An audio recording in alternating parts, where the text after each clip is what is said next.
Direct News TV. Ukraine marks grim Bucha anniversary, calls for justice.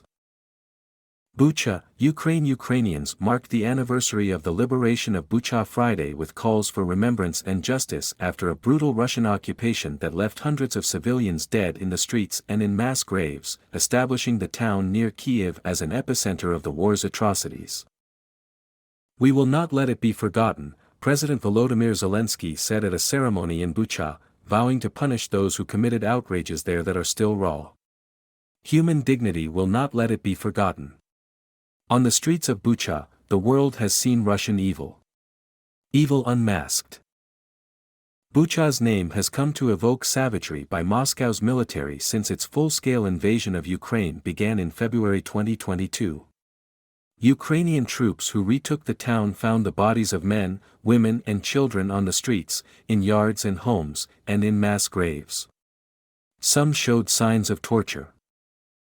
Elsewhere in Ukraine, fighting continued Friday. Russia used its long-range arsenal to bombard several areas, killing at least 2 civilians and damaging homes.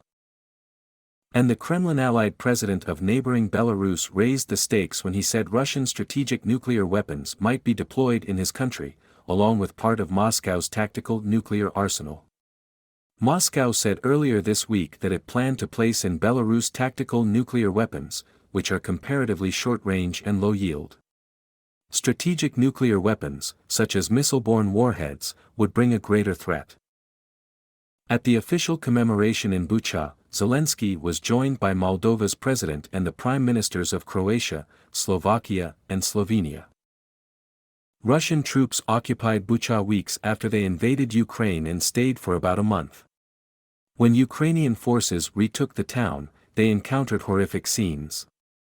Over weeks and months, hundreds of bodies were uncovered, including of children. Russian soldiers, on intercepted phone conversations, called it "Zakistka," cleansing, according to an investigation by the press and the PBS series, Frontline. Such organized cruelty, which Russian troops also employed in other conflicts such as Chechnya, was later repeated in Russia-occupied territories across Ukraine. Zelensky handed out medals to soldiers, police officers, doctors, teachers and emergency workers in Bucha, as well as to the families of 2 soldiers killed during the defense of the Kiev region.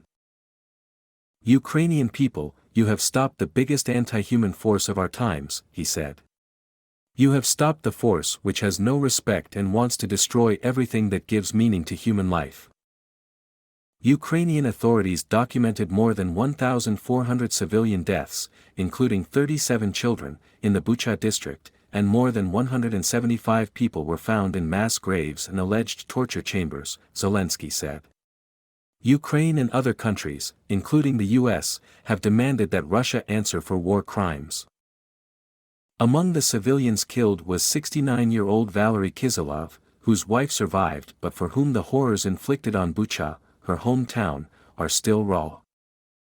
"I remember everything like it was yesterday," she said, twisting a handkerchief in her hands as she stood at a candlelit vigil on Friday evening. "A year has passed but I still see it before my eyes." She cried as she recounted the horror she endured a year ago. Of Russian troops shooting her husband dead and leaving the body lying in the street for days. Of the Russian soldiers taking over her house, where she was forced to live in the basement. They would bring other civilians to the basement, she said, some with bags over their heads, and they would decide there whom to execute and whom to allow to live. "I lived with my husband for 47 years. We have 2 children. We had such a nice family," she said, weeping. "This pain is so great. He was so beautiful. He was killed for nothing." Prosecutor General Andriy Kostin alleged Friday that many of the dead civilians were tortured. "Almost 100 Russian soldiers are suspected of war crimes," he said on his Telegram channel, and indictments have been issued for 35 of them. A Ukrainian court has sentenced 2 Russian servicemen to 12 years in prison for illegally depriving civilians of liberty, and for looting. "I am convinced that all these crimes are not a coincidence. This is part of Russia's planned strategy aimed at destroying Ukraine as a state and Ukrainians as a nation, Kostin said.